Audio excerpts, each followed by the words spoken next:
Some things I did not quite follow or understand. Of course, I haven't read the full speech. I'm only judging from rather extracts of it that I have seen. Do you think his criticism of Mr. Hammarskjöld was justified? He was criticizing, from the extracts, rather the system than the individual, wasn't he? Very difficult, to say. He didn't specify anything. He generally expressed his disapproval of the way things are done. How do you think that the UN can best help the emerging nations?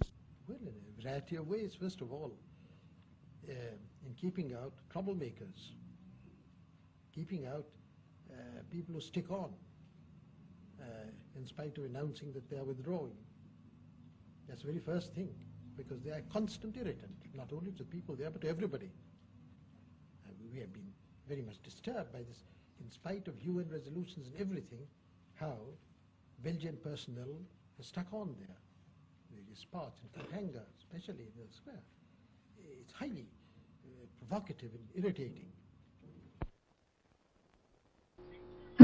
The non-aligned movement was semi-established during the years 1955 and 1956, which was still in the 20th century, as for many more events concerning and involving the Cold War. This movement was titled the Non-Aligned Movement because it was a group of states around the world that considered themselves as not alignment, formally with or against any major power bloc. The movement had two names. You could either call it the regular name, which is Non-Aligned Movement, or the NAM for short. The real and/or objective of this movement was just to resist colonialism and imperialism in all possible ways and forms, and to promote Afro-Asian cooperation. The movement currently consists of 120 member countries and 17 other observer countries. The majority of the members' countries were out of Africa. To break down the purpose of this movement, it was created to neutralize and make the world into a communist rebate state. The members of the movement were starting to get targeted by the US imperialist groups and the Soviet imperialist groups because the movement was getting too powerful. Like stated earlier, the non-aligned movement was created to promote Afro-Asian cooperations and to resist forms of colonialism and imperialism. It was also created to ensure the national independence and to ensure security and protection of non-aligned states and countries. The purpose of the organization was stated in the speech given by Castro during the Havana Declaration in 1979, which was years after the movement started. It was also created to resist the Cold War and stop it from continuing. This will be signed in Havana by the end of this week. The document contains the ANM's working guidelines and reaffirms 8 policies. It includes an assessment on the current international situation, and it deals with other issues like decolonization and self-determination processes, regional conflicts, human rights, migration, drug trafficking, disarmament, and natural resources. Had a large effect on the Cold War because it had a large amount of cohesion, even though some of the members were quite closely aligned with the superpowers. It had a big effect on the Cold War also because they formed to thwart or resist the Cold War from continuing on. When the Cold War ended, it had a big effect on the movement because then the movement became irrelevant and had no real purpose or duty in the world system. So they struggled to continue on. The movement did not end though. They came up with a new purpose in the world system.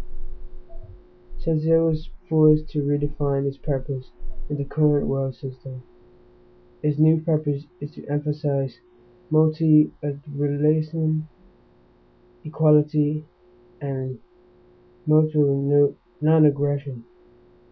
The non-aligned movement has stayed successful in its commitment to world peace and security since day one, and from these acts, the movement has been described as one of the world's biggest peace movements. The main players of the NAM are what I call the Big Three of the NAM are Nasser, Tito, and Nehru. Nehru was the first Prime Minister of independent India in 1947. Nasser was the second President of Egypt from 1956 until his death. Tito was a statesman and a revolutionary, serving many roles until his death in 1980. These three men were all leaders of the NAM. Tito was a chief leader and the other two just assisted. These three became the leaders of the movement because they all had political backgrounds and they all participated in other peace movements. And also, all of them were either prime ministers, chief leaders, or presidents. None of them lived in the same country and they all led different movements. The main players of the NAM are what I call the Big Three of the NAM are Nasser, Tito, and Nehru. Nehru was the first Prime Minister of independent India in 1947. Nasser was the second President of Egypt from 1956 until his death. Tito was a statesman and a revolutionary, serving many roles until his death in 1980. These three men were all leaders of the NAM. Tito was a chief leader and the other two just assisted him. These three became the leaders of the movement because they all had political backgrounds and they all participated in other peace movements. And also, all of them were either prime ministers, chief leaders, or presidents. None of them lived in the same country and they all led different movements. After the 20th century version of the non-aligned movement, the numbers of members, that's including observer and the regular members, increased.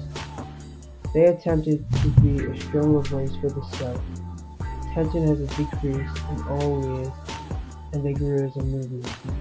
This movement was successful because they succeeded to deliver their message to the world about world peace. They helped the Cold War to settle and end. They got rid of some tension in the east of the world, and they grew as a movement. Their only real failures were stopping colonialism and imperialism because the Cold War ended, and also they are failing to bring world peace and give everyone the communist viewpoint, which is equality.